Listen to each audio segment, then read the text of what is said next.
ആശ്വാസധാരയുടെ പുതിയ എപ്പിസോഡിലേക്ക് എല്ലാ പ്രേക്ഷകർക്കും സ്വാഗതം. നമ്മളോടൊപ്പം കാഞ്ഞിരപ്പള്ളി രൂപതാധ്യക്ഷൻ അഭിവന്യമാർ ജോസ് പുളിക്കൽ പിതാവാണ്. പിതാവിനെ ഏറ്റവും സ്നേഹത്തോടെ പരിപാടിയിലേക്ക് സ്വാഗതം ചെയ്യുന്നു. ഇപ്പോൾ ഔദ്യോഗികമായ തിരക്കുകളൊക്കെ പിതാവിന് ഇച്ചിരി കൂടിയിട്ടുണ്ടാവും. ഈ ആശ്വാസധാരയ്ക്ക് വേണ്ടിയിട്ട് സമയം കണ്ടെത്താനൊക്കെ പ്രയാസമുണ്ട്. കുറച്ചൊക്കെ സ്വാഭാവികമായിട്ടും പുതിയ ഉത്തരവാദിത്തങ്ങൾ വന്നപ്പം എങ്കിലും കൂടുതൽ ആളുകളുമായിട്ട് ഇൻ്ററാക്ട് ചെയ്യാനായിട്ട് സാധിക്കുന്നു. കൂടുതൽ വിഷയങ്ങളിലേക്ക് ഇറങ്ങിച്ചെല്ലാൻ അവസരങ്ങൾ കിട്ടുന്നു. ഒരർത്ഥത്തിൽ പറഞ്ഞാൽ നമുക്ക് മനുഷ്യൻ്റെ ആവശ്യങ്ങളും ചോദ്യങ്ങളും ആശങ്കകളും അവരുടെ വിശ്വാസ സംശയങ്ങളും ഒക്കെയാണ് നമ്മുടെ വിഷയം. അതിലേക്ക് കൂടുതൽ വെളിച്ചം പകരാനും അറിവ് സ്വീകരിക്കാനും ഒക്കെ ഒരു അവസരം കൂടിയാണ് അങ്ങനെ നോക്കുമ്പോൾ. തിരക്ക് എൻജോയ് ചെയ്യുന്നുണ്ടോ അതോ? തീർച്ചയായിട്ടും തമ്പുരാനോട് ചേർന്നത് സ്വീകരിക്കുന്നു, ആവുന്ന വിധമെല്ലാം സഹകരിച്ച് മുമ്പോട്ട് നീങ്ങുന്നു. നമുക്ക് ഈ വിഷയത്തിലേക്ക് വരാം. പ്രത്യേകിച്ച് ഇതൊരു എക്സാമിനേഷനായിട്ട് ബന്ധപ്പെട്ട പരീക്ഷാ കാലമാണല്ലോ ഇത്, മാർച്ച് എന്ന് പറയുമ്പോൾ. അപ്പോൾ ഇതൊരു പരീക്ഷയുമായിട്ട് ബന്ധപ്പെട്ടിട്ടുള്ള ഒരു ചോദ്യമാണ്. ഒരമ്മ മകളെക്കുറിച്ചിട്ടുള്ള ചില ഉത്കണ്ഠകൾ പങ്കുവയ്ക്കുന്ന ഒരു കത്ത്. എൻ്റെ മകൾ 10ാം ക്ലാസ് പരീക്ഷ തയ്യാറെടുക്കുകയാണ്. അവൾ സാമാന്യം നന്നായി പഠിക്കുന്നവളാണ്, പക്ഷേ വലിയ പരീക്ഷാ ഭയമാണ്. പരീക്ഷ നടക്കുന്ന ദിവസങ്ങൾ ഞാനോ ഭർത്താവോ അവളോടൊപ്പം സ്കൂളിൽ ചെല്ലണമെന്ന് വരെ അവൾ ശാഠ്യം പിടിക്കും. പണ്ടൊക്കെ പരീക്ഷാ ദിവസങ്ങളിൽ പെട്ടെന്ന് പനി പോലെയുള്ള രോഗങ്ങളും ഉണ്ടാകുമായിരുന്നു. പക്ഷെ ഇപ്പം അങ്ങനെ ഉള്ള സംഗതികൾ കുറവാണ്. വളരെ സിസ്റ്റമാറ്റിക്കായിട്ട് അവൾക്ക് പഠിക്കാനായിട്ട് സാധിക്കുന്നില്ല എന്നാണ് അവൾ പറയുക. എങ്ങനെയാണ് സിസ്റ്റമാറ്റിക്കായിട്ട് പഠിക്കേണ്ടത്? ഒപ്പം പിതാവിൻ്റെ പ്രാർത്ഥനാ സഹായം അവൾക്ക് വേണ്ടി പ്രത്യേകം പ്രാർത്ഥിക്കണം എന്നുകൂടി അവർ ഈ കത്തിൻ്റെ അവസാനം പറഞ്ഞു വയ്ക്കുന്നുണ്ട്. വളരെ പ്രസക്തമായ കാലിക പ്രാധാന്യമുള്ള ഒരു ചോദ്യവും ഒരു പ്രശ്നവും ഒക്കെയാണ് ഇവിടെ അവതരിപ്പിച്ചിരിക്കുന്നത്. പരീക്ഷ പേടി, പരീക്ഷ പനി, അതൊക്കെ ഇങ്ങനെ പലയിടങ്ങളിലും വ്യാപിക്കുന്ന ഒരു കാലമാണ്. വാസ്തവത്തിൽ ഇത് ഒരു വലിയ ആശങ്ക ഉണർത്തുന്ന ഒരു പ്രശ്നമായിട്ട് തോന്നുന്നില്ല. ഇതിനേക്കാൾ കൂടുതൽ പ്രതിസന്ധികളിൽപ്പെട്ട ആളുകൾ ചിലപ്പോൾ കണ്ടെന്നിരിക്കും. എങ്കിലും സ്കൂളിൽ പോകണം, കൂടെ ചെല്ലണം എന്നൊക്കെ പറയുന്നു. അതുപോലെ ആ സമയത്ത് ചിലപ്പോഴൊക്കെ പനി പിടിക്കുമെന്ന് പറയുന്നു. അത് തീർച്ചയായിട്ടും റിസൾട്ടിനെയൊക്കെ ബാധിക്കാം അങ്ങനെ വരുമ്പം. അതുകൊണ്ട് ശ്രദ്ധിച്ച് കൈകാര്യം ചെയ്യേണ്ട ഒരു കാര്യമാണെന്ന് എനിക്ക് തോന്നുന്നത്. ഞാനിതിലേക്ക് കടക്കുന്നതിന് മുമ്പായിട്ട് വാസ്തവത്തിൽ ജീവിതം തന്നെ ഒരു പരീക്ഷയിലാണെന്ന കാര്യം ഒന്ന് പറയാൻ ആഗ്രഹിക്കുകയാണ്. വിശുദ്ധ വചനത്തിൻ്റെ ഒക്കെ വെളിച്ചത്തിൽ ഈ ദൈവത്തിൻ്റെ മനുഷ്യനെക്കുറിച്ചുള്ള സ്വപ്നങ്ങൾ അത് ഏറ്റവും അനുഗ്രഹീതമായ സ്വപ്നങ്ങളാണ്. ദൈവം മനുഷ്യന് ഏറ്റവും നന്മയും വിജയവും ഉണ്ടാകണം എന്ന് ആഗ്രഹിക്കുന്ന പിതാവാണല്ലോ. അപ്പോൾ ദൈവം മനുഷ്യനൊരിക്കലും അടിസ്ഥാനപരമായി പരാജയപ്പെടാൻ ആഗ്രഹിക്കുന്നില്ല. ആത്യന്തികമായ വിജയം എന്ത്? ഒരു ചങ്ങലയുടെ കണ്ണികളെടുത്താൽ ഒരു കോളേജിലെ സ്കൂളിലെ പരീക്ഷ എന്നൊക്കെ പറഞ്ഞാൽ ഒരു കണ്ണിയായിരിക്കും അത്. ആ ഒരു കണ്ണിയിൽ മാത്രം ഉടക്കി അതിൽ പരാജയപ്പെടുന്നോ അതിൽ വിജയിക്കുന്നോ എന്ന ചോദ്യങ്ങളിൽ നമ്മൾ കുടുങ്ങി നിന്നാൽ ആത്യന്തികമായിട്ട് ഈ ഒരു മാല പൂർണ്ണതയിലെത്തി അതിനെ കാണുമ്പോൾ മാത്രമേ വിജയം എന്ത് എന്ന് നമുക്ക് നിർവചിക്കാൻ പറ്റുള്ളൂ. ദൈവം തൻ്റെ ഛായയിലും സാദൃശ്യത്തിലും മനുഷ്യനെ സൃഷ്ടിച്ചത് അവനെക്കുറിച്ചുള്ള വലിയൊരു പദ്ധതി മനസ്സിൽ സൂക്ഷിച്ചുകൊണ്ടാണ്. ചെറമ്യ പ്രവചനമൊക്കെ പറയുന്നത് പോലെ നിങ്ങളെക്കുറിച്ചുള്ള പദ്ധതി എൻ്റെ മനസ്സിലുണ്ട്. അത് നാശത്തിനുള്ളതല്ല, വിജയത്തിനുള്ളതാണ്. നിങ്ങൾക്ക് ശുഭമായ ഭാവിയും പ്രത്യാശയും നൽകുന്ന പദ്ധതി അടിസ്ഥാനപരമായിട്ട് വിജയത്തിനുള്ളതാണല്ലോ. അപ്പം പ്രത്യാശാഭരിതമായ ഒരു പദ്ധതി അതാണ് ദൈവത്തിന് മനുഷ്യനെക്കുറിച്ചുള്ളത്. ലോകസ്ഥാപനത്തിന് മുമ്പ് തന്നെ തൻ്റെ മുമ്പാകെ സ്നേഹത്തിലും പരിശുദ്ധരും നിഷ്കളങ്കരുമായിരിക്കാൻ വേണ്ടിയിട്ട് ഈശോമിശിഹായിൽ നമ്മളെ തിരഞ്ഞെടുത്തു എന്നൊക്കെ പറയുമ്പം ലോകസ്ഥാപനത്തിന് മുമ്പ് തന്നെ ദൈവത്തിന് നമ്മളെക്കുറിച്ച് ഒരു പദ്ധതി ഉണ്ടെന്നുള്ളതിൻ്റെ അർത്ഥം. അത് വളരെ വ്യക്തവും വ്യക്തിപരവുമായ ഒരു പദ്ധതിയാണ്. ഒരു ഹോൾസ്റ്റൈലായിട്ടൊരു പദ്ധതിയായിട്ട് അതിനെ കാണണ്ട. എന്നെക്കുറിച്ച്, സാറിനെക്കുറിച്ചൊക്കെ ദൈവത്തിന് വളരെ വ്യക്തമായ ഒരു പദ്ധതിയുണ്ട്. ദൈവം തിരുമനസ്സായതുകൊണ്ടാണ് നമ്മൾ ഈ ഭൂമിയിൽ ജനിച്ചത്. ഈ ഭൂമുഖത്ത് സന്ദർശനം നടത്തി നമ്മൾ മടങ്ങാനുള്ളവരാണ് നമ്മുടെ നിത്യവസതിയിലേക്ക്. ആ മുഴുവൻ ജീവിത കാലഘട്ടത്തെയും ഒരുമിച്ചെടുത്ത് നമ്മൾ കാണുമ്പോഴാണ് മനോഹരമായ ഒരു അസ്തിത്വത്തെ നമ്മൾ തിരിച്ചറിയുന്നത് നമ്മുടെ ജീവിതത്തിൽ. അവിടെ ഞാൻ ആത്യന്തികമായിട്ട് വിജയിക്കണം. അത് ദൈവത്തിൻ്റെ ഹിതമാണ്. ആ വിജയത്തിന് ചിലപ്പോൾ പരാജയങ്ങൾ പോലും കാരണമായി തീരും എന്നുള്ളതാണ് ഒരു വലിയ സുവിശേഷം. ജീവിതത്തെ സമഗ്രമായിട്ട് നോക്കി കാണണം. സമഗ്രമായിട്ട് നോക്കി കാണുമ്പോഴേ ആത്യന്തികമായി നമ്മുടെ ജീവിതത്തെ എങ്ങനെ നമ്മൾ മനസ്സിലാക്കണം എന്ന് തിരിച്ചറിയാൻ പറ്റുള്ളൂ. അങ്ങനെ ഒന്ന് ചിന്തിച്ചു കഴിഞ്ഞാൽ ഈ ജീവിതത്തെ കുറേ കൂടി ഹൃദ്യമായിട്ടും അടുത്തും ഒക്കെ അറിയാനായിട്ട് സാധിക്കും. മനുഷ്യൻ്റെ ജീവിതം തന്നെ ഒരു വലിയ പരീക്ഷയാണെന്നും പറഞ്ഞല്ലോ. അത് ഇങ്ങനെ പലതരത്തിലും ചില പരാജയങ്ങളിൽ ചവിട്ടി മനുഷ്യൻ വിജയിക്കണമെന്നുള്ളത് ദൈവത്തിൻ്റെ ഹിതമാണ്. പരീക്ഷയുടെ പരാജയം എന്നല്ല ഞാൻ അർത്ഥമാക്കുന്നത്, മറിച്ച് ചിലപ്പോൾ അതും ആകാം. അപ്പം പരാജയങ്ങൾ പോലും നമ്മളെ ഉപരി വിജയത്തിലേക്കും മഹത്വത്തിലേക്കും നയിക്കുന്ന ഒരു വലിയ സത്യമുണ്ട്. അങ്ങനെ നമുക്കിതിനെ ഒന്ന് നോക്കിക്കാണാൻ പറ്റുമോ എന്നുള്ളതൊരു പ്രധാനപ്പെട്ട കാര്യമാണ്. ഇനി ഈശോയുടെ തന്നെ ദൗത്യം, പിതാവ് ഏൽപ്പിച്ച വലിയൊരു ദൗത്യമുണ്ട്. അത് രക്ഷാകരമായ ദൗത്യമാണ്. ആ രക്ഷാകര ദൗത്യം ലോകത്തിൻ്റെ ഭാഷയിൽ കർത്താവ് സ്വീകരിച്ച ശൈലിയിൽ ലോകത്തിൻ്റെ കണ്ണിലൂടെ നോക്കിക്കാണുമ്പോൾ അതൊരു പരാജയമാണ്. വല്ലാത്തൊരു പെടുമരണം എന്ന് പറയാവുന്ന വിധം ഏറ്റവും വലിയ ക്യാപിറ്റൽ പണിഷ്മെൻറ്റ്, അന്ന് നിലവിലിരുന്ന ക്യാപിറ്റൽ പണിഷ്മെൻറ്റ് ഒരാൾ സ്വീകരിച്ച് മരണം വരിക്കുന്നു. ഒരു ക്രിമിനൽ കുറ്റവാളിയാണത്, അല്ലേ? അപ്പോൾ ഒരു കുറ്റവാളിയെപ്പോലെ അങ്ങനെ മരിക്കുന്നു എന്നുള്ളതിൽ അവസാനിക്കുന്നുവെന്നാണ് വെറും ലോകത്തിൻ്റെ കാഴ്ചപ്പാടിൽ നോക്കിയാൽ അതൊരു പരാജയമാണ്. പക്ഷേ വാസ്തവത്തിൽ മിശിഹായുടെ ഉത്ഥാനത്തിലൂടെ, അവിടുത്തെ സഹനത്തിലൂടെ, മരണത്തിലൂടെ, ഉത്ഥാനത്തിലൂടെ മഹാവിജയത്തിലേക്ക്, ലോകത്തിൻ്റെ മുഴുവനും രക്ഷയിലേക്കാണ് കർത്താവ് കടന്നു വരുന്നത്. അതുകൊണ്ട് നമ്മൾ ബാഹ്യമായിട്ട് കാണുന്ന ചില ലോകത്തിൻ്റെ ചിന്തയിൽ നിന്നുകൊണ്ട് മാത്രം നിരീക്ഷിക്കുന്ന കേവല പരാജയങ്ങൾ ആകണം എന്നില്ല. രക്ഷാകരമായ സത്യങ്ങളുടെ വെളിച്ചത്തിൽ നോക്കുമ്പോൾ അങ്ങനെ നമ്മൾ വിശ്വാസ കണ്ണുകൾ കൊണ്ട് കാണേണ്ടി വരും. ഈ പരാജയഭീതി മാറ്റിവെക്കുക എന്നുള്ളതാണ് യഥാർത്ഥത്തിൽ ആവശ്യം. ഞാൻ അതാണ് ആ ഒരു കാഴ്ചപ്പാട് പൊതുവെ തരാൻ വേണ്ടിയിട്ടാണ്. പരാജയം എന്നുള്ളതിനെയും വിജയം എന്നുള്ളതിനെയും നിർവചിക്കാൻ എളുപ്പമല്ല.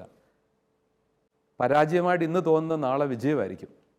ഇന്ന് ഞാൻ ആഗ്രഹിച്ച ഒരു കാര്യം ഇങ്ങനെ ഞാൻ ഉദ്ദേശിച്ച പോലെ നടന്നില്ലെങ്കിൽ അത് നടക്കാതിരുന്നത് വിജയമാകുന്നു എന്ന് പിന്നെ ഞാൻ നാളെ കഴിഞ്ഞ് തിരിച്ചറിയുന്നു. അപ്പോൾ പരാജയം വിജയം ഒരു മിത്തുകളാണെന്ന് വേണേൽ പറയേണ്ടി വരും, യാഥാർത്ഥ്യങ്ങളല്ല. ശരിക്കും പറഞ്ഞാൽ ബൈബിളിൻ്റെ ഭാഷയിൽ വിജയപരാജയങ്ങളില്ല എന്ന് പറഞ്ഞാൽ ശരിയാ. വിശ്വസ്തതയോ അവിശ്വസ്തതയോ അതാണ്. ദൈവത്തിൻ്റെ പദ്ധതിയോടും അവിടുത്തെ ഹിതത്തോടുള്ള വിശ്വസ്തതയാണ് ആത്യന്തിക വിജയം.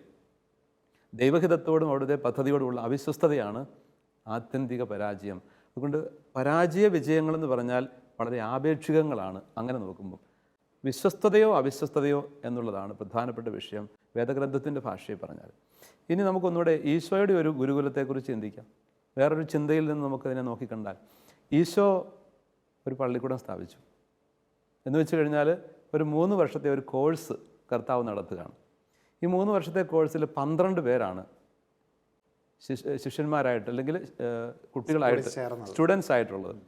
അപ്പോൾ ഈശോയുടെ ഈ ഗുരുകുലത്തിൽ 12 പേരുള്ള ഒരു ശിഷ്യ സമൂഹത്തിലെ കർത്താവ് കുറേ കാര്യങ്ങൾ, അത് 24 മണിക്കൂർ നീളുന്ന വിദ്യാഭ്യാസമാണല്ലേ, പരിശീലനമാണ് കൊടുക്കുന്നത്.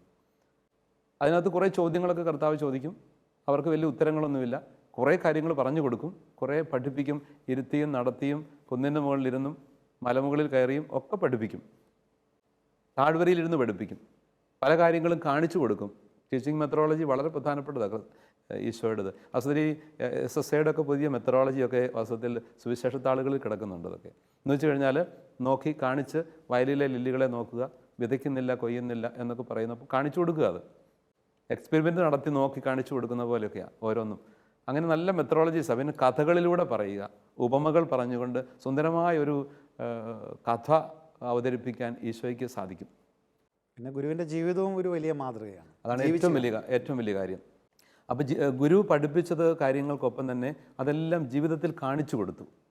അപ്പം മനോഹരമായ ഒരു ടീച്ചിങ് പെഡഗോജി ജീവിതം കൊണ്ട് സാധൂകരിക്കുന്ന വിധം കർത്താവ് അവതരിപ്പിക്കുകയാണ്. ഈ 3 വർഷം കൊണ്ട് കൂടെ കൊണ്ടു നടക്കുന്ന ഒരു ഗുരുകുല വിദ്യാഭ്യാസം സുന്ദരമായ ഒരു ഗുരുവാണ്. ഏറ്റവും അർത്ഥപൂർണമായിട്ട് ഗുരുവിൻ്റെ തനിമ നമ്മൾ കാണും. പക്ഷേ ഈ ഗുരു അവസാനം ഒരു വലിയ പരീക്ഷ നടത്തും. അത് പ്രാക്ടിക്കൽ എക്സാമാണ്. ജീവിതം കൊണ്ട് പഠിപ്പിച്ചെടുത്ത ഒരു പ്രാക്ടിക്കൽ ജീവിതം കൊണ്ട് തന്നെ അവസാനം നടത്തുകയാണ്. ആ പരീക്ഷയാണ് മിശിഹായുടെ കാൽവരിയിലെ കുരിശുമരണം. ഈ പരീക്ഷയ്ക്ക് എല്ലാവരും തോറ്റു. ആദ്യത്തെ ബാച്ച് തന്നെ പൂർണ്ണ പരാജയം എന്ന് വെച്ച് കഴിഞ്ഞാൽ അതിനകത്ത് 1-2 പേരൊക്കെ, ഒരു യോഹന്നാനൊക്കെ കുരിശിൻ ചോട്ട് വന്ന് നിൽപ്പുണ്ട്. അത്യാവശ്യം പേടിച്ച് പറിച്ചൊക്കെ അവിടെ നിൽപ്പുണ്ട്. എല്ലാം വിട്ടുപോയി. പത്രോസ് സ്ഥലം വിട്ടു, തള്ളി പറഞ്ഞു. വല്ലാത്തൊരു പ്രതിസന്ധിയാണ്. പഠിപ്പിച്ച കാര്യങ്ങളൊന്നും ഒരു കാര്യമായിട്ട് ഗ്രഹിച്ചില്ലെന്ന് അതിൻ്റെ അർത്ഥം. അല്ലെ പഠിപ്പിച്ച കാര്യങ്ങളനുസരിച്ച് ജീവിക്കാനും കൂടിയാണ് പഠിപ്പിച്ചത്. ജീവിത പാഠങ്ങളൊക്കെ അവർ ഉപേക്ഷിച്ചു. അപ്പോൾ ഒരു പരാജയമായിരുന്നു ആ അർത്ഥത്തിൽ. പക്ഷേ ആ പരാജയം അവർ തിരിച്ചറിയുന്നു. ജീവിതത്തിൽ പരാജയം സംഭവിച്ചു എന്ന കാര്യം പത്രോസ് തന്നെ ജീവിതത്തോട് നോക്കി ജീവിതത്തിലേക്ക് തിരിഞ്ഞു നോക്കി വായിച്ചെടുക്കുകയാണ്. കർത്താവിൻ്റെ ഒരു നോട്ടത്തിലൂടെ പത്രോസ് തിരിഞ്ഞു നോക്കി അത് വായിച്ചെടുത്തുകൊണ്ട് തിരിച്ചു വരികയാണ് ഒരു പുതിയ ജീവിതത്തിലേക്ക്. ഉത്ഥാനം ചെയ്ത മിശിഹായെ അവർ കണ്ടുമുട്ടുമ്പോൾ പുതിയ ചലനങ്ങൾ അവരുടെ ഉള്ളിൽ അങ്കുരിച്ചു തുടങ്ങും. എന്നിട്ടും അങ്ങ് പൂർണ്ണമാകുന്നില്ല. പഠിപ്പിച്ച കാര്യങ്ങൾ മുഴുവനും പരിശുദ്ധാത്മാവ് വരുമ്പോൾ നിങ്ങളെ പഠിപ്പിക്കും. ഞാൻ നിങ്ങളെ പഠിപ്പിച്ചവയെല്ലാം പരിശുദ്ധാത്മാവ് നിങ്ങൾക്ക് കൃത്യമായി പഠിപ്പിച്ചു തരും. അവൻ നിങ്ങളെ എല്ലാ കാര്യങ്ങളെക്കുറിച്ചും അറിവ് നൽകി നിങ്ങളെ നയിക്കും എന്നൊക്കെ ഈശോ പറഞ്ഞു വെച്ചു. യോഹന്നാന്റെ സുവിശേഷം 14-ാം അധ്യായം 25-26 വാക്യങ്ങളിലൊക്കെ ഉണ്ട്. അപ്പോൾ കർത്താവ് പഠിപ്പിച്ച കാര്യങ്ങളെല്ലാം പരിശുദ്ധാത്മാവ് വന്നപ്പോഴാണ് അവർക്ക് ബോധ്യപ്പെടുന്നത്. അവിടുത്തെ ഉത്ഥാനാനന്തരം പരിശുദ്ധാത്മാവിനെ സ്വീകരിക്കും 50-ാം ദിനത്തിൽ. അങ്ങനെ പരിശുദ്ധാത്മാവ് വന്നതോടുകൂടി ആകെപ്പാടെ ആ ഗുരുകുലം പുതിയതായിട്ട് ജീവൻ വെക്കുകയാണ്. എന്തെല്ലാം പഠിപ്പിച്ചു അത് മുഴുവനും അവർക്ക് ഹൃദയത്തിൽ, അവരുടെ മനസ്സിലെല്ലാം നിറയുന്നു. അവർ പുതിയ വ്യക്തികളായി മാറുന്നു. അവിടെ വിജയം 100% ആണ്. വിജയം 100% വിജയം. പരീക്ഷയിൽ എല്ലാവരും ജയിക്കുന്നു. 100% വിജയത്തിലേക്ക് വരികയാണ്. അവിടെ തുടങ്ങുകയാണ് ഒരു പുതിയ അധ്യായം, സഭയുടെ പുതിയ അധ്യായം. സഭ അവിടെ പന്തക്കുസ്ത ദിനത്തിൽ ഉദ്ഘാടനം ചെയ്യപ്പെടുകയാണ്. പിന്നെ ഒന്നും ഭയമില്ല. അവർ പേടിച്ചരണ്ട് ഒളിച്ചിരുന്നവരൊക്കെ പത്രോസിൻ്റെ നേതൃത്വത്തിൽ വിശ്വാസം പ്രഘോഷിക്കാൻ, വചനം പ്രസംഗിക്കാൻ തുടങ്ങി. മാനസാന്തരത്തിൻ്റെ ഒരു വലിയ കഥ അവിടെ ആരംഭിക്കുകയാണ്. വലിയൊരു സമൂഹം രൂപപ്പെട്ടു വരികയാണ്. അങ്ങനെ കർത്താവിൻ്റെ തുടർച്ചയായ സഭ ലോകം മുഴുവനും സാവധാനം വ്യാപിക്കുകയാണ്. അതൊരു മഹാവിജയമായി മാറി. അതുകൊണ്ട് ചില പരാജയങ്ങളിൽ നമ്മൾ തട്ടി വീഴാനിടയാവരുത്. പരാജയങ്ങളിലൂടെ പാഠങ്ങൾ പഠിച്ച് പരിശുദ്ധാത്മാവിൽ നിറഞ്ഞുകൊണ്ട് പുതിയ സുവിശേഷത്തിൻ്റെ സാക്ഷികളായി മാറുക ജീവിതം കൊണ്ട്. അതൊരു വലിയ സംഭവമാണ്. പിന്നെ നമുക്കിത് കോൺക്രീറ്റ് ആയിട്ട് ഈ ഒരു ചോദ്യത്തിലേക്ക് കടന്നു വന്നാൽ, ഈ ചോദ്യത്തിലെ കുട്ടികൾക്ക് സമാനമായ ധാരാളം കുട്ടികൾ, മാതാപിതാക്കൾ ആശങ്കപ്പെടുന്നവർ, അങ്ങനെ നിരവധി നമുക്ക് കാണാൻ പറ്റും. എന്താ ഇതിൻ്റെയൊക്കെ ഒരു കാരണമെന്ന് മനഃശാസ്ത്രപരമായി ചിന്തിച്ചാൽ, പരീക്ഷാ ഭയത്തെ സംബന്ധിച്ച് ഒരു ഇൻഫീരിയോറിറ്റി കോംപ്ലക്സ് ക്രിയേറ്റ് ചെയ്യപ്പെട്ടത് കൊണ്ട് ആവാം. ആ കോംപ്ലക്സിന് തന്നെ പല കാരണങ്ങളും കണ്ടെന്നിരിക്കും. ചില പ്രത്യേക ഷോക്കിലൂടെ അതിലേക്ക് കടന്നു വരാം. എനിക്ക് കഴിവില്ല, എനിക്ക് പറ്റില്ല, ഞാൻ പരാജയപ്പെടും, എഴുതിയാലും ജയിക്കില്ല, പഠിച്ചാലും മനസ്സിലാവുകയില്ല, ഇങ്ങനെയുള്ള കുറേ നെഗറ്റീവ് തോട്ട്സ് അവരെ ഹോണ്ട് ചെയ്തുകൊണ്ടിരിക്കും. അതൊരു കോംപ്ലക്സ് ആയിട്ട് രൂപപ്പെടും. ഇത് ആരംഭിക്കുന്നത് ഒരു പക്ഷെങ്കിൽ ഏതെങ്കിലും ഒരു ഷോക്കിലൂടെ ആയിരിക്കും. ഒരുപക്ഷെ ഒരു പരീക്ഷയ്ക്ക് ഇത്തിരി മാർക്ക് കുറഞ്ഞു പോയപ്പം അധ്യാപകൻ്റെ ഭാഗത്തുനിന്നോ മാതാപിതാക്കളുടെ ഭാഗത്തുനിന്നോ ഉണ്ടായ ശക്തമായ ഒരു താക്കീതോ, ഒരു ശാസന, ഒരു ശിക്ഷ, കളിയാക്കൽ, കുട്ടികളുടെ ഭാഗത്തുനിന്ന് കളിയാക്കൽ, അങ്ങനെ എന്തെങ്കിലും വന്നതോടെ വലിയൊരു ഷോക്കായി. അതോടുകൂടി അതൊരു ആന്തരിക മുറിവായിട്ട് അവശേഷിക്കുകയാണ്. പിന്നെ പരീക്ഷ അടുക്കുമ്പോൾ തന്നെ അസ്വസ്ഥതയാകും. ജയിക്കുമോ, അതോ മാർക്ക് കുറയുമോ, പരാജയപ്പെടുവോ, ഇനി വഴക്ക് കേൾക്കേണ്ടി വരുമോ, ഫേസ് ചെയ്യാൻ പറ്റുമോ, ഇനിയും കളിയാക്ക് കേൾക്കേണ്ടി വരുമോ, ഇങ്ങനെ ഒരുപടി പ്രശ്നങ്ങൾ. അപ്പം ടെൻഷനായി, പനിയാകുന്നു. ആ പനി തന്നെ ഒരു ഡിഫൻസ് മെക്കാനിസമാണ്. കാരണം എന്താണെന്ന് വെച്ചാൽ പനി പിടിക്കുമ്പോൾ പരീക്ഷയ്ക്ക് പോകാതിരിക്കാം. അങ്ങനെയൊക്കെയുള്ള നമ്മുടെ ബോഡി മനസ്സെല്ലാം കൂടി ചേർന്നൊരു സൈക്കോസൊമാറ്റിക് ആണല്ലോ നമ്മുടെ അസ്തിത്വം തന്നെ. അപ്പോൾ അതിലൂടെ രൂപപ്പെടുത്തിയെടുക്കുന്ന ഒരു തരം ഡിഫൻസ് മെക്കാനിസമാണ്. അപ്പോൾ അത് ഒരു രോഗമായിട്ടങ്ങ് മാറുന്നു. പിന്നെ പരീക്ഷയ്ക്ക് പോകാൻ പറ്റുന്നില്ല, പോയാൽ തന്നെയും അത് ഒരു വിഷമമായി മാറുന്നു, പരാജയപ്പെടുന്നു. ശരിക്കും പറഞ്ഞാൽ ഇത്തരത്തിലുള്ള സമ്മർദ്ദങ്ങൾ മാതാപിതാക്കളുടെയും അതുപോലെ തന്നെ ടീച്ചേഴ്സിൻ്റെയൊക്കെ ഭാഗത്തു നിന്നുണ്ടാകുന്ന സമ്മർദ്ദങ്ങൾ ഒരു പരിധിവരെ ഇത്തരം ഒരു അവസ്ഥയ്ക്ക് പ്രത്യേകിച്ച് തീർച്ചയായിട്ടും സമ്മർദ്ദങ്ങൾ ഇപ്പോൾ ഒരു ശാസന പോലെ അല്ലെ തന്നെയും സമ്മർദ്ദങ്ങൾ തെളിച്ച് വല്ലാത്ത സ്ട്രെസ്സ് കൊടുക്കുകയാണ്. പഠനത്തിന് തന്നെ ഒരുപാട് സ്ട്രെസ്സുണ്ട്. അതിൻ്റെ കൂടെ അഡീഷണൽ സ്ട്രെസ്സ് മാതാപിതാക്കളുടെ ഭാഗത്ത് ചിലപ്പോൾ ഉണ്ടാകും. ഈ ഖലീൽ ജിബ്രാൻ്റെ ഒരു പ്രവാചകൻ എന്ന് പറയുന്ന ആ ഒരു കൃതിയിലെ മനോഹരമായ ഒരു ചിന്തയുണ്ടല്ലോ. ഓർഫാലീസ് നഗരം വിട്ടുപോകുന്ന ഒരു പ്രവാചകൻ്റെ അടുത്തേക്ക്, മുസ്തഫ പ്രവാചകൻ്റെ അടുത്തേക്ക് കുറേയേറെ മാതാപിതാക്കൾ കുട്ടികളെയും കൊണ്ട് ചെന്നിട്ട് ചോദിക്കും, ഞങ്ങൾക്ക് പറഞ്ഞു തന്നിട്ട് പോകാനുള്ളത് എന്താണ് അവസാനമായിട്ട്, അങ്ങേക്ക് പറഞ്ഞു തരാൻ എന്താ ഉള്ളത്? അപ്പോൾ അദ്ദേഹം പറയും, നിങ്ങളുടെ കുട്ടികൾ നിങ്ങളുടേതല്ല എന്ന് പറഞ്ഞു തുടങ്ങിയിട്ട് പറയും, അത് ദൈവത്തിൻ്റെ ദാനമാണ്. അവരുടെ തലയിലേക്ക് നിങ്ങളുടെ ആശയങ്ങളും നിങ്ങളുടെ ആഗ്രഹങ്ങളും അടിച്ചേൽപ്പിക്കരുത്. അവരെ അറിഞ്ഞ് മനസ്സിലാക്കി അവരുടെ കഴിവനുസരിച്ച് അവരെ വളർത്തിയെടുക്കുക എന്നൊക്കെ പറഞ്ഞു വെക്കും. അപ്പോൾ ഒരുതരം അടിച്ചമർത്തുന്ന, തലയിലേക്ക് സ്വപ്നങ്ങൾ അടിച്ചു കയറ്റുന്ന ഒരു പ്രതിസന്ധി കുഞ്ഞുങ്ങളെ തകർത്ത് കളയും. അവരുടെ കഴിവുകൾ മുരടിച്ചു പോകും. അവരുടെ പഠന മേഖലകളെ അത് അസ്വസ്ഥത ഉണ്ടാക്കും. അതെല്ലാം കാരണമാണ്. ഇതുകൂടാതെ ഒരു പക്ഷെങ്കിൽ പിന്നെ ഉണ്ടാകാവുന്ന ഒരു മാനസിക പ്രശ്നം, മറ്റുള്ളവരെ കമ്പയർ ചെയ്യും. അത്രയും പറ്റുമോ, അവർ തന്നെ സ്വയം കമ്പയർ ചെയ്യും. അത്രയും എനിക്ക് പറ്റുമോ, എനിക്കത് പറ്റില്ലയോ, പിന്നെ ചിലപ്പോൾ ഉണ്ടാകാവുന്ന പ്രശ്നം, ആരുടെയെങ്കിലും പരീക്ഷയുടെ പരാജയങ്ങൾ അവർ ഷെയർ ചെയ്യും. ഞാനിങ്ങനെ ആയിപ്പോയി, വീട്ടിൽ ചെന്നപ്പോൾ അങ്ങനെ പറഞ്ഞു, അല്ലെങ്കിൽ എനിക്ക് ആകപ്പാടെ ഞാൻ ഭയങ്കര വട്ടപൂജ്യമായിപ്പോയി, ഇങ്ങനെയൊക്കെ പറഞ്ഞുള്ള ഭയങ്കര പരാജയ കഥകൾ വിവരിച്ച് കേൾപ്പിക്കും. ഈ പരാജയ കഥകൾ ഷോക്കായിട്ട് മാറും, അത് വലിയ പ്രതിസന്ധിയാകും. ഇതെല്ലാം ഇങ്ങനെ ഏതെങ്കിലും തരത്തിൽ ഈ പരാജയ ഭീതി ഉണ്ടാകാൻ, അല്ലെങ്കിൽ പരീക്ഷപ്പേടി ഉണ്ടാകാൻ കാരണമാകും. അതുകൂടാതെ തന്നെ ചിലപ്പോൾ ഏതെങ്കിലും തരത്തിലുള്ള വൈകല്യങ്ങൾ, പഠന വൈകല്യങ്ങൾ ഉണ്ടാകും, ലേണിംഗ് ഡിസബിലിറ്റീസ്. അത് ഒരു പക്ഷെങ്കിൽ നമ്മൾ തന്നെ ഉണ്ടാക്കിയെടുക്കുന്ന ആവണമെന്നില്ല. പല സാഹചര്യങ്ങൾ കൊണ്ടും വന്നതോ, സ്വഭാവത്താൽ തന്നെ ഉള്ളതോ, ശാരീരിക പ്രത്യേകതകൾ കൊണ്ട് വന്നു ഭവിച്ചതോ ഒക്കെ ആവാം. അതും പ്രതിസന്ധികൾ ഉണ്ടാക്കാൻ സാധ്യതയുണ്ട്. അപ്പോൾ ഇങ്ങനെയുള്ള ഒരുപിടി പ്രതിസന്ധികൾ ഈ പരീക്ഷാപ്പേടിയുടെ പുറകിൽ ഉണ്ടാകുന്നതിന് കാരണമായി മാറുന്നുണ്ട്. ഇതിനെങ്ങനെ ഓവർകം ചെയ്യാനായിട്ട് വരും ഇത്തരമുള്ള പ്രതിസന്ധികൾ? ഇപ്പം ലേണിംഗ് ഡിസബിലിറ്റി പോലുള്ള പ്രശ്നങ്ങൾ, ഇത് ഓവർകം ചെയ്യാനായിട്ടുള്ള വഴികൾ എന്തൊക്കെയാണ്? തീർച്ചയായിട്ടും നമ്മൾ അതിലേക്കാണല്ലോ, അതാണല്ലോ ഉത്തരത്തിലേക്ക് എത്തുമ്പോൾ. ഒന്ന്, പൊതുവായ ചില ജനറൽ തത്വങ്ങൾ എന്ന് വേണേൽ പറയാവുന്നത്, പൊതുവായ ചില കാര്യങ്ങൾ നമ്മളൊന്ന് സ്വീകരിക്കേണ്ടിയിരിക്കുന്നു. ഒന്ന്, ഞാൻ ആദ്യമേ സൂചിപ്പിച്ചതിൽ എൻ്റെ വിളിച്ചത്, ദൈവത്തിൻ്റെ ഒരു പദ്ധതി എന്നെക്കുറിച്ചുണ്ട്. ആ ദൈവിക പദ്ധതിയോട് ഞാൻ സഹകരിക്കണം. അപ്പോൾ നന്നായിട്ട് ഞാൻ ദൈവത്തിൽ ആശ്രയിച്ച് പ്രാർത്ഥിക്കണം. ദൈവത്തിൻ്റെ പദ്ധതിയോട് ഒരു വിദ്യാർത്ഥിനി സഹകരിക്കുക എന്ന് പറഞ്ഞാൽ നന്നായി പഠിക്കുക എന്നാണ്. കഠിനാധ്വാനം ചെയ്യണം. ദൈവത്തിൽ ആശ്രയിച്ചുകൊണ്ട് തന്നെയായില്ല, കഠിനാധ്വാനം ചെയ്യണം. അങ്ങനെ കഠിനാധ്വാനം ചെയ്യുമ്പോൾ എന്ത് സംഭവിക്കും? ദൈവത്തിൻ്റെ ഹിതത്തോട് ഞാൻ സഹകരിച്ച് എനിക്ക് ആ കർത്താവിൻ്റെ കരം പിടിച്ച് വളരാൻ പറ്റും. രണ്ടാമത്തെ കാര്യമെന്ന് പറഞ്ഞാൽ, നമ്മളൊരു പഠന ശൈലി പ്രോപ്പറായിട്ട് സ്വീകരിക്കണം. പരീക്ഷയുടെ തലേദിവസമോ അല്ലെങ്കിൽ പരീക്ഷ ഒരുക്കുന്ന ആളുകളിൽ മാത്രം പഠിക്കുന്ന ഒരു ശൈലി ഉണ്ടെങ്കിൽ അത് പരാജയത്തിലേക്ക് എത്താൻ എളുപ്പമായി, പരാജയ ഭീതി ഉണ്ടാകാൻ. അന്ന് പഠിപ്പിക്കുന്നത് അന്ന് തന്നെ പഠിച്ചു പോകുന്ന സാറൊരു അധ്യാപകനാണല്ലോ, ശരിക്കും കോളേജിൽ പഠിപ്പിക്കുന്നു, ധാരാളം എക്സ്പീരിയൻസ് ഉണ്ട്. ഈ വിദ്യാർത്ഥികളുടെ പഠന ശൈലികളല്ലേ, അന്നന്ന് പഠിക്കുന്നവർക്ക് പരീക്ഷയിലും എളുപ്പം വിജയിക്കാൻ പറ്റും. അപ്പം അന്നന്ന് പഠിക്കുന്ന കാര്യങ്ങൾ അന്ന് പഠിക്കുക എന്നൊരു ശൈലി, ഒരു ജീവിതക്രമം ഉണ്ടാക്കിയെടുക്കണം. അത് അവർ പഠിക്കാനായിട്ട് അവർ ഉപയോഗിക്കുന്ന സമയമുണ്ട്. രാവിലെ ആയിരിക്കാം ചിലരെ സംബന്ധിച്ച്, ചിലപ്പോൾ ചിലർക്ക് അത് വൈകുന്നേരമാകാം. അങ്ങനെയൊക്കെയുള്ള സമയങ്ങൾ ചിട്ടപ്പെടുത്തിയിട്ട് ചില പ്രധാനപ്പെട്ട ബുദ്ധിമുട്ടുള്ള വിഷയങ്ങൾ ഒരുപക്ഷെ രാവിലെ ഉണർന്നെഴുന്നേറ്റ് പഠിക്കുന്നത് കുറച്ചുകൂടി, ഉദാഹരണത്തിന് മാത്തമാറ്റിക്സ് ആവാം, സയൻസ് ആവാം. എനിക്ക് ബുദ്ധിമുട്ടുള്ള വിഷയം മാത്തമാറ്റിക്സ് ആവണം, ഞാനത് പറഞ്ഞു കേട്ടോ, ചിലർക്കൊക്കെ അത് എളുപ്പമായിരിക്കും. അപ്പോൾ അങ്ങനെയുള്ള വിഷയങ്ങൾ രാവിലെ ഉണർന്ന് പഠിക്കുകയാണെങ്കിൽ കുറേ കൂടെ ഫ്രഷ് മെമ്മറിയിൽ അത് കിട്ടും. അത് വളരെ പ്രധാനപ്പെട്ടതാണ്.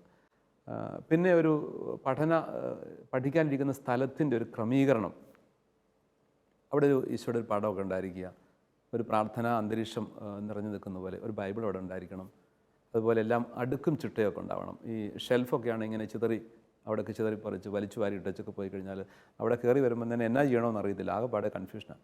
അപ്പോൾ കൺഫ്യൂഷൻ പാഠപുസ്തകത്തിൽ തന്നെ ഇഷ്ടം പോലെ ഉണ്ട്. അതിൻ്റെ കൂടെ മുറി തന്നെ കൺഫ്യൂഷൻ ആയി കഴിഞ്ഞാൽ പിന്നെ ഒരു ടോട്ടൽ കൺഫ്യൂഷൻ ആകും. മുറിയിൽ നിന്ന് തന്നെ ഒരു പോസിറ്റീവ് എനർജി ഉണ്ടാവണം. അപ്പം മുറിയിൽ തന്നെ കയറി ഇരിക്കുമ്പോൾ തന്നെ പഠിക്കാനുള്ളൊരു ഒരു പ്രചോദനം കിട്ടുന്ന വിധം അങ്ങനെ അത് സജ്ജീകരിക്കണം. പിന്നെ പഠിക്കാൻ വേണ്ടിയിട്ടുള്ളൊരു സ്വപ്നം മനസ്സിലുണ്ടാവണം. അതാ ഞാൻ ആദ്യമേ പറഞ്ഞതുമായിട്ട് ഞാൻ ബന്ധിപ്പിക്കുകയാണ്. ദൈവത്തിന് എന്നെക്കുറിച്ചുള്ള പദ്ധതി അനുസരിച്ച് ഞാൻ ആത്യന്തികമായി വിജയിക്കാൻ, എൻ്റെ ജീവിതത്തെ ഈ ഭൂമിയിൽ തന്നെ മനോഹരമാക്കി വളർത്തി എടുക്കാനുള്ള നല്ലൊരു സ്വപ്നം ഉണ്ടാവണം. ചില കുട്ടികളോട് ചോദിച്ചു കഴിഞ്ഞാൽ അവർ പറയും, ചെറുപ്പത്തിൽ തന്നെ ഒരു 5ാം ക്ലാസ് പോലും ആകുന്നതിന് മുമ്പ് തന്നെ എനിക്ക് ഡോക്ടറാവണം, എനിക്ക് അച്ഛനാവണം, എനിക്ക് വൈമാനികനാവണം, അല്ലെങ്കിൽ ഒരു മിലിറ്ററി ഉദ്യോഗസ്ഥനാവണം. ഒത്തിരി സ്വപ്നങ്ങൾ. അപ്പോൾ ചെറുപ്പത്തിൽ തന്നെ സ്വപ്നങ്ങൾ, അതെല്ലാം അതേപടി യാഥാർത്ഥ്യമാകണം എന്ന് നിർബന്ധമില്ല. പക്ഷേ അത്തരം സ്വപ്നങ്ങൾ മനസ്സിൽ ചെറുപ്പത്തിൽ തന്നെ സൂക്ഷിക്കുന്നത് നല്ലതാണ്. ഈ സ്വപ്നങ്ങൾ മനസ്സിലുണ്ടെങ്കിലേ നമുക്ക് മോട്ടിവേഷൻ കിട്ടുകയുള്ളൂ. ആ മോട്ടിവേഷൻ നമ്മളെ കൂടുതൽ ഓരോ ദിവസവും ചിട്ടപ്പെടുത്താനും കൃത്യമായി പഠിക്കാനും ഒക്കെ നമ്മളെ പ്രചോദിപ്പിച്ചുകൊണ്ടിരിക്കും. അപ്പോൾ ആ ഒരു പഠന അന്തരീക്ഷത്തിലോട് ചേർന്ന് നല്ലൊരു ആഗ്രഹം കൂടി ഉള്ളപ്പോൾ പഠനം കുറച്ചുകൂടി എളുപ്പമാകും. പിന്നെ നമ്മൾ ഈ പഠിക്കുന്നതിന് ഓരോ ദിവസത്തിൻ്റെയും പഠനം കൃത്യമായിട്ട് നടത്തി പോകണമെന്ന് പറഞ്ഞല്ലോ. അതുകൂടാതെ പരീക്ഷ അടുക്കുന്ന നാളുകളിൽ നമ്മൾ കുറേ കൂടെ നമ്മുടെ ജീവിത ക്രമങ്ങളെ ചിട്ടപ്പെടുത്തേണ്ടതായിട്ടുണ്ട്. ഈ ഒരു സ്റ്റഡി ലീവൊക്കെ ആരംഭിക്കുമ്പോഴത്തേനും നമ്മൾ കൃത്യമായിട്ട് നോട്ട് എടുക്കണം. ഒരു റിവിഷൻ്റെ ഒരു സമയമുണ്ട്. റിവൈസ് ചെയ്യുക എന്നുള്ളത് വളരെ പ്രധാനപ്പെട്ടതാണ്. നമ്മൾ ആ സമയത്ത് പുതിയതായിട്ട് പഠിക്കുന്ന കാര്യങ്ങളെക്കാൾ ഇവർ പഠിച്ച കാര്യങ്ങൾ റിവൈസ് ചെയ്യുന്നതാണ് ഓർത്തിരിക്കുന്നത്. ആ റിവിഷൻ്റെ സമയങ്ങളിൽ പുതിയ കാര്യങ്ങൾ അധികം പഠിക്കാൻ പോയി കഴിഞ്ഞാൽ ചിലപ്പോൾ അത് ബുദ്ധിമുട്ടാകാം. അത്യാവശ്യം വന്നാൽ പഠിക്കണം, പക്ഷേ അതോടുകൂടെ റിവിഷന്, അപ്പോൾ ബാക്കി കാര്യങ്ങൾ നേരത്തെ പഠിച്ചിരിക്കണമെന്ന് അതിൻ്റെ അർത്ഥം. അപ്പോൾ റിവിഷൻ നന്നായിട്ട് നടത്തുക. റിവിഷൻ നടത്തുന്നതോടൊപ്പം തന്നെ ക്ലാസ് നോട്ടുകൾ നോക്കിയിട്ട് ഷോർട്ട് നോട്ടുകൾ എടുക്കണം. ചെറിയ ഒരു പക്ഷെങ്കിൽ കാർഡുകളിൽ അത് പല സിസ്റ്റംസ് ഉണ്ട് അങ്ങനെ. അപ്പോൾ ആ കാർഡുകളിലൊക്കെ സാറിനൊക്കെ കൃത്യം എക്സ്പീരിയൻസ് ഉണ്ടല്ലോ, കാർഡുകളിലൊക്കെ കൃത്യം ഷോർട്ട് നോട്ട് എടുക്കണം. ഈ ഷോർട്ട് നോട്ടുകൾ നമുക്ക് പരീക്ഷയുടെ അടുത്ത ദിവസങ്ങളിൽ വളരെ പെട്ടെന്ന് തലേദിവസമൊക്കെ വന്ന് നോക്കിക്കഴിഞ്ഞാൽ വളരെ വേഗം മുഴുവൻ മെമ്മറിയിലേക്ക് തെളിഞ്ഞു വരും. ആ ഒരു ശൈലി വളരെ പെട്ടെന്ന് ഓർത്തിരിക്കാൻ പറ്റിയ ഒരു മെത്തഡോളജിയാണ്. ഈ എസ് ഒക്കെ ആണെങ്കിലും അതിൻ്റെ സബ് ഹെഡിങ്സ് ഒക്കെ എഴുതുന്നു, അത് പക്ഷേ ഒരു പിക്ചറൈസ് ഒക്കെ ചെയ്യുകയാണെങ്കിൽ എക്സാക്ട്ലി പിക്ചറൈസ് ചെയ്യുമ്പോഴത്തേന് ഇതിന് കൂടുതൽ നമുക്ക് ഓർത്തിരിക്കാൻ എളുപ്പമാകും. അത് ഈ സ്റ്റഡി ചെയ്യുന്ന ആളുകളിൽ അത് അങ്ങനെയുള്ള പിക്ചറൈസേഷൻസ് കൂടുതൽ നടത്തണം. ഇപ്പോൾ ഏതെങ്കിലും ഒരു വലിയ ഒരു പിക്ചർ മനസ്സിലേക്ക് കൊണ്ടുവന്നിട്ട് കുറേ സാധനങ്ങളെ അതുമായിട്ട് കണക്ട് ചെയ്ത ഒരു ട്രീ, ആ മരത്തിൻ്റെ പല ബ്രാഞ്ചുകൾ, ആ ബ്രാഞ്ചുകളിലൊക്കെ തൂക്കിയിട്ടേക്കുന്ന കുറേ സാധനങ്ങൾ, അല്ലെങ്കിൽ വലിയ പഴങ്ങൾ, ചക്ക പോലത്തെ വലിയ സാധനങ്ങൾ. അപ്പോൾ ഇതൊക്കെ ഓരോ സംഭവങ്ങളായിട്ട് കാണണം. അതെല്ലാം ഇങ്ങനെ ഓരോന്നിനും ഓരോ പേരൊക്കെ ഇടണം. ഇങ്ങനെ വരുമ്പോഴത്തേനും ആ പിക്ചർ നോക്കിക്കഴിയുമ്പോൾ ഒരു ചക്കയ്ക്ക് ഇടുന്ന പേര് ചിലപ്പോൾ ഒരു ഏതെങ്കിലും ഒരു പ്രത്യേക ഒരു ധാതുവിൻ്റെയോ അല്ലെങ്കിൽ ഒരു പ്രത്യേക എന്തെങ്കിലും ഒരു മെറ്റലിൻ്റെയോ നമ്മൾ പഠിക്കാൻ പോകുന്ന ഒരു സാധനത്തിൻ്റെ പേരായിരിക്കും. അല്ലെങ്കിൽ ഹിസ്റ്ററി ആണെങ്കിൽ ഏതെങ്കിലും ചില വ്യക്തികളുടെ പേരിടും, ചില സ്ഥലങ്ങളുടെ പേരിടും. അതെല്ലാം കൂടെ കൂടി വ്യക്തിയും സ്ഥലവും രാജാക്കന്മാരെല്ലാം കൂടെ കൂടുമ്പോൾ ഒരു പ്ലാവായി മാറും. അപ്പോൾ ഒരു പ്ലാവിലേക്ക് നോക്കിക്കഴിഞ്ഞാൽ ഞാൻ കാണുന്ന ചക്കുകളിൽ മുഴുവനും ഈ രാജാക്കന്മാരും സ്ഥലങ്ങളും എസ്സയുടെ സാധനങ്ങളിൽ അവിടെ ഓരോന്നുണ്ടാവും. അപ്പോൾ അങ്ങനെ നമുക്ക് പെട്ടെന്നൊരു പിക്ചറിലൂടെ, അപ്പോൾ ഈ ഒരു പ്ലാവ് മനസ്സിൽ കണ്ടു കഴിഞ്ഞാൽ തന്നെ പരീക്ഷാ സമയത്ത് അതെത്തും. പിക്ചറൈസേഷൻ വളരെ പ്രധാനപ്പെട്ടതാണ്. അപ്പോൾ അങ്ങനെയുള്ളൊരു മെത്തഡോളജി നമ്മൾ ഡെവലപ്പ് ചെയ്യണം. Story telling another methodology. അപ്പോൾ ഒരു കഥ പോലെ ഇങ്ങനെ പറഞ്ഞുകൊണ്ട് വരും. അപ്പൂപ്പിൻ്റെ അമ്മൂപ്പനും കഥ പറയുന്ന പോലെ ഒരു കഥ പറഞ്ഞിട്ട് ആ കഥയ്ക്കകത്ത് നമ്മൾ പഠിക്കുന്ന വിഷയങ്ങളിലൊക്കെ കഥാപാത്രങ്ങളായിട്ട് വരും. അപ്പോൾ അതെല്ലാം കൂടെ കൂട്ടിച്ചേർത്ത് കഥ മറന്നു പോവുകയില്ല. അപ്പോൾ അങ്ങനെയൊക്കെ രൂപപ്പെടുത്തി എടുക്കാനായിട്ട് പഠനം രസകരമാക്കി എടുക്കാനായിട്ട് പറ്റും. പിന്നെ ചെയ്യാവുന്നൊരു കാര്യം എന്താണ്, ഈ പഠനത്തോടനുബന്ധിച്ചുള്ള തൊട്ടടുത്ത ദിവസങ്ങളൊക്കെ വരുമ്പോഴത്തേനും നമ്മുടെ ഭക്ഷണക്രമത്തെ ഒന്ന് ചിട്ടപ്പെടുത്തണം. അത് എന്നും അങ്ങനെ തന്നെ ആയിരിക്കണം. അമിതമായ ഭക്ഷണം എപ്പോഴും പ്രശ്നം ഉണ്ടാക്കും, വലിയ ഉപവാസവും പ്രശ്നം ഉണ്ടാക്കും പഠന നാളുകൾ, പ്രത്യേകിച്ച് പരീക്ഷാ നാളുകളിലൊക്കെ. അപ്പം നമ്മുടെ ആഹാര രീതിയെ തന്നെ ഒന്നുകൂടി ചിട്ടപ്പെടുത്തി എടുക്കുക. പരീക്ഷയ്ക്ക് പോകുന്ന ദിവസങ്ങളിൽ അടുത്ത ദിവസങ്ങളിലൊന്നും പുറത്തുനിന്നുള്ള ആഹാരമൊന്നും കഴിക്കാതിരിക്കുക. സ്റ്റൊമക്ക് ഡിസോർഡറും ബുദ്ധിമുട്ടുകളൊന്നും ഉണ്ടാവാതിരിക്കാൻ വേണ്ടിയിട്ട്. അതുപോലെ പരീക്ഷാ ദിവസങ്ങൾക്ക് പോകുന്നതിൻ്റെ തൊട്ടടുത്ത ദിവസങ്ങളിൽ തലേദിവസമൊക്കെ ഉപയോഗിക്കേണ്ട പേനകളൊക്കെ തയ്യാറാക്കി വെക്കുക. കൊണ്ടുപോകേണ്ട സാധനങ്ങളെല്ലാം നേരത്തെ ചിട്ടപ്പെടുത്തി വെക്കുക. പ്രത്യേകിച്ചും പോകുന്നതിൻ്റെ പരീക്ഷ തലേദിവസം ഹാൾ ടിക്കറ്റ് എടുത്ത് വെക്കണം. പലപ്പോഴും പിള്ളേർ പിറ്റേ ദിവസം ആക്കി വെക്കും, ചിലപ്പോൾ ഹാൾ ടിക്കറ്റ് എടുക്കാനായിട്ട് മറന്നു പോകും. അടുത്ത് ചെല്ലുമ്പോൾ ഓർക്കും, പിന്നെ ആ പഴയ ടെൻഷനായി, പഠിച്ചതെല്ലാം മറന്നു, തിരിച്ചു വന്ന് എടുത്തുകൊണ്ട് ചെല്ലുന്നു, എല്ലാം ടെൻഷനിൽ അകപ്പെട്ടു പോകും. ഇനി ഇവൻ അങ്ങനെ വന്നിട്ടുണ്ടെങ്കിൽ തന്നെ അവിടുത്തെ ചീഫ് സൂപ്രണ്ടൻ്റ് അല്ലെങ്കിൽ എക്സാമിനേഷൻ്റെ ചാർജുള്ള അധ്യാപകൻ ഒരു ഡ്യൂപ്ലിക്കേറ്റ് ഇത് ചെയ്യാനായിട്ടുള്ള സാഹചര്യം ഉണ്ട് മിക്കവാറും എല്ലായിടങ്ങളിലും. അപ്പം അതെല്ലാം ടെൻഷൻ ഉണ്ടാക്കും. അപ്പോൾ ടെൻഷൻ ഉണ്ടാക്കാതെ എല്ലാം നേരത്തെ സജ്ജീകരിച്ച് വെക്കുക. പിന്നെ പിറ്റേ ദിവസം പുതിയ പേനകൾ ഉപയോഗിക്കാതിരിക്കുന്നതാണ് ഏറ്റവും. അതെ സാറത് കൃത്യം പറഞ്ഞു കേട്ടോ. കാരണം പുതിയ പേന ഉപയോഗിച്ച് കഴിഞ്ഞാൽ അത് പ്രോപ്പറായിട്ട് തെളിയണമെന്നില്ല. പിന്നെ യൂസ്ഡ് അല്ല, എൻ്റെ കൈകൾക്ക് അത് ഇണങ്ങുന്നില്ല. അപ്പോൾ എൻ്റെ സ്പീഡ് കുറയാൻ സാധ്യതയുണ്ട്, ചിലപ്പോൾ തെളിയാതെ വരും. അതുപോലെ തന്നെ അത് കുറച്ച് ഏതാനും നാൾ ഉപയോഗിച്ച പേന ഉപയോഗിക്കുകയാണ് ഏറ്റവും ബെസ്റ്റാണ്. കാരണം അത് മഷി തീർന്നു പോകാതെ കൂടുതൽ എണ്ണം കീപ്പ് ചെയ്യണം എന്നുള്ളതും പ്രധാനപ്പെട്ടതാണ്. അതുപോലെ നമ്മൾ ഉപയോഗിക്കുന്ന കളറ് ഏതാ പരീക്ഷയ്ക്ക് യോജിച്ച കളറെങ്കിൽ അത് മാത്രം ഉപയോഗിക്കുക. പിന്നെ ചില കാര്യങ്ങൾ ഈ അടിവര ഇടണം. അത് നേരത്തെ പഠിക്കുന്ന സമയത്ത് അങ്ങനെ അടിവര ഇടാറുണ്ട്. ഞാൻ ചിലപ്പോൾ അങ്ങനെ ചെയ്തിട്ടുണ്ട്. പഠന നാളുകൾക്ക് അത് പെട്ടെന്ന് നോട്ട് ചെയ്യാനൊക്കെ സഹായിക്കും. വാല്യുവേഷനും വളരെ എളുപ്പമായിരിക്കും, പ്രത്യേകിച്ച് വാല്യൂ പോയിന്റ് വെച്ച്. അതെ. പരീക്ഷാ ഹാളിൽ എത്തിക്കഴിഞ്ഞാലത്തെ ഒരു കാര്യം നമ്മൾ നേരത്തെ തന്നെ എത്തണം എന്നുള്ളതാണ്. ആദ്യം ഓടിച്ചെന്ന് വേർത്ത് കുളിച്ച് ചെന്ന് കഴിഞ്ഞാൽ തന്നെ നമ്മൾ ടെൻഷനാവും. അപ്പോൾ ഇത്തിരി നേരത്തെ എത്താൻ വേണ്ടി നേരത്തെ പുറപ്പെടണം. കാരണം എന്താണെന്ന് വെച്ചാൽ ട്രാഫിക് ജാം ഒക്കെ ഉണ്ട്. വണ്ടിക്ക് ബസ് കയറിയാൽ പോകുന്നെങ്കിൽ, അല്ലെ തന്നെ സ്കൂൾ ബസ്സിനാണ് പോകുന്നെങ്കിൽ പോലും ചിലപ്പോൾ ജാമ്യപ്പെട്ടു പെട്ടു പോകാം. ആ പ്രശ്നമൊക്കെ വരാം. വണ്ടി എപ്പോഴും റെഡിയാകുക, നേരത്തെ റെഡിയാകുക. അല്പം മുമ്പ് ചെന്നിട്ട് എല്ലാ സ്ഥലങ്ങളൊക്കെ നേരത്തെ കണ്ടുവെച്ച് പ്രോപ്പറായിട്ട് അല്ലെങ്കിൽ ആ പാടെ എവിടെ ഇരിക്കണം എന്നൊരു പ്രശ്നം, കൺഫ്യൂഷൻ. അപ്പോൾ അതെല്ലാം ഒന്ന് സെറ്റായി അവിടെ ഇരുന്ന് ശാന്തമായിട്ടൊന്ന് കണ്ണൊക്കെ അടച്ചൊന്ന് പ്രാർത്ഥിച്ച് ഒന്ന് റിലാക്സ് ചെയ്യുക. ഏതാനും പ്രാവശ്യം ശ്വാസമൊക്കെ ഉള്ളിലേക്ക് എടുത്ത് ഒന്നൊരു റിലാക്സേഷൻ തന്നെ നമ്മൾ വളരെ കൂളാകും. ടെൻഷനുണ്ട്, അതെല്ലാം അങ്ങ് മാറി പിന്നെ ദൈവത്തിലെല്ലാം സമർപ്പിച്ചുകൊണ്ട് ശാന്തമായിട്ട് പരീക്ഷയിലേക്ക് പ്രവേശിക്കുക. അപ്പോഴും ഓർക്കണം, ആത്യന്തികമായിട്ട് ഇതിൻ്റെ വിജയപരാജയങ്ങളല്ല എൻ്റെ ജീവിത വിജയം. ഇതിന് തോറ്റു എനിക്ക് പ്രശ്നമൊന്നുമില്ല, ഐ ഡോണ്ട് കെയർ. അവസാനം പറയണ്ടേ, ചുമ്മാ നേരത്തെ ഐ ഡോണ്ട് കെയർ എന്ന് പറഞ്ഞു കഴിഞ്ഞാൽ എല്ലാം പൊളിയും. അവസാനം ചെന്നിട്ട് എൻ്റെ കർത്താവ് എന്നെ നയിക്കും. പിന്നെ നല്ലൊരു ആത്മവിശ്വാസം വേണം, ഞാൻ ജയിക്കും, തമ്പുരാൻ എൻ്റെ കൂടെയുണ്ട്, നല്ലൊരു ധൈര്യവും വേണം. എഴുതി തുടങ്ങുക, വിജയിക്കും. അപ്പോൾ ഇത് കുറേയേറെ ഇങ്ങനെയുള്ള കുറേ സ്റ്റഡി മെത്തഡോളജി, അതിനുള്ള ഒരു അന്തരീക്ഷം, ഇതെല്ലാം നമ്മളെ സഹായിക്കും.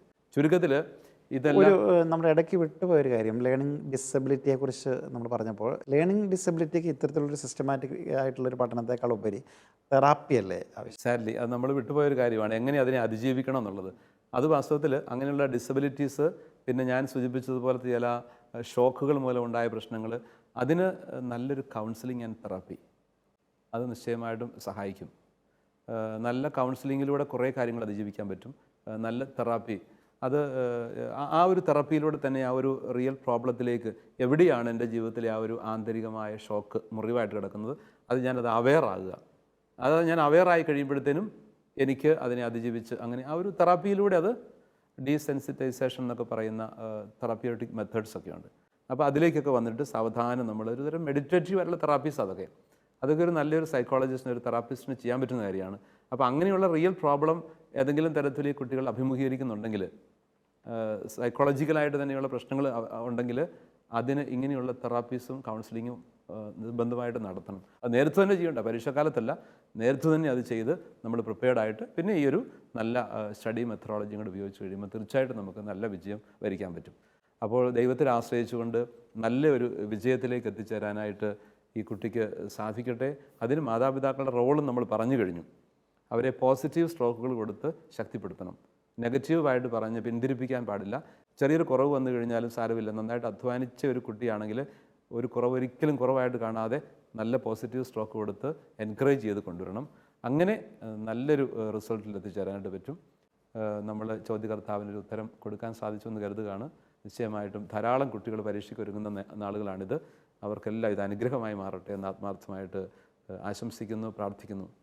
നമുക്ക് പ്രാർത്ഥിക്കാം. നല്ല ദൈവമേ, പരീക്ഷാകാലത്ത് ഞങ്ങളുടെ ജീവിതത്തെ വേണ്ട വിധം നോക്കിക്കാണാൻ അവിടെ നിന്ന് ഞങ്ങളെ അനുഗ്രഹിച്ചാലും, ജീവിതമെന്ന ആ വലിയ യാഥാർത്ഥ്യത്തെ, അങ്ങയുടെ വലിയ ദാനത്തെ അങ്ങയുടെ കരങ്ങളിൽ നിന്ന് തന്നെ സ്വീകരിച്ചുകൊണ്ട് അതിനെ ആത്യന്തിക വിജയമാക്കി മാറ്റുകയാണ് ഞങ്ങളുടെ ലക്ഷ്യം എന്ന ആ ആത്മീയ സ്വപ്നം കണ്ടുകൊണ്ട് ഈ ലോകത്തിൽ തന്നെ നല്ല ഉയരങ്ങളിലേക്കൊക്കെ ഉയർന്ന് അങ്ങയെ സാക്ഷ്യപ്പെടുത്തിക്കൊണ്ട് അങ്ങേക്ക് മഹത്വം നൽകിക്കൊണ്ട് ജീവിക്കാൻ ഞങ്ങളുടെയൊക്കെ ജീവിതങ്ങളെ അവിടെ നിന്ന് ഒരുക്കിയാലും, പരീക്ഷയിലേക്ക് പ്രവേശിക്കുന്ന എല്ലാ വിദ്യാർത്ഥിനികളെയും സമർപ്പിച്ച് പ്രാർത്ഥിക്കുന്നു. ടെൻഷനിൽ നിന്നൊക്കെ വിമോചനം പ്രാപിച്ചുകൊണ്ട് നല്ല ഒരുക്കത്തോടു കൂടി നന്നായി പരീക്ഷ എഴുതി നല്ല വിജയം പ്രാപിക്കുവാൻ, അതിലൂടെ ദൈവഹിതാനുസാരം ജീവിതത്തെ രൂപപ്പെടുത്തിയെടുക്കുവാൻ എല്ലാ മക്കളെയും അവിടെ നിന്ന് അനുഗ്രഹിക്കണമേ, ആശീർവദിക്കണമേ. നിത്യം പിതാവും പുത്രനും പരിശുദ്ധാത്മാവുമായ സർവേശ്വര എന്നേക്കും ആമേൻ. എല്ലാ കൂട്ടുകാർക്കും നല്ല വിജയങ്ങൾ ആശംസിക്കുന്നു. ഒരു കാര്യം കൂടി ഓർക്കാം, ഈ പരീക്ഷാക്കാലത്ത് നമുക്ക് എല്ലാ സോഷ്യൽ മീഡിയയും സൈൻ ഓഫ് ചെയ്യാം. ഈ അധ്യായം ഇവിടെ പൂർണ്ണമാകുന്നു. വിജയാശംസകൾ. നിങ്ങളുടെ സംശയങ്ങളും ചോദ്യങ്ങളും വാട്സാപ്പിലൂടെയും ഇമെയിലിലൂടെയും കത്തുകളിലൂടെയും ഞങ്ങളെ അറിയിക്കാം. WhatsApp number 9605818881.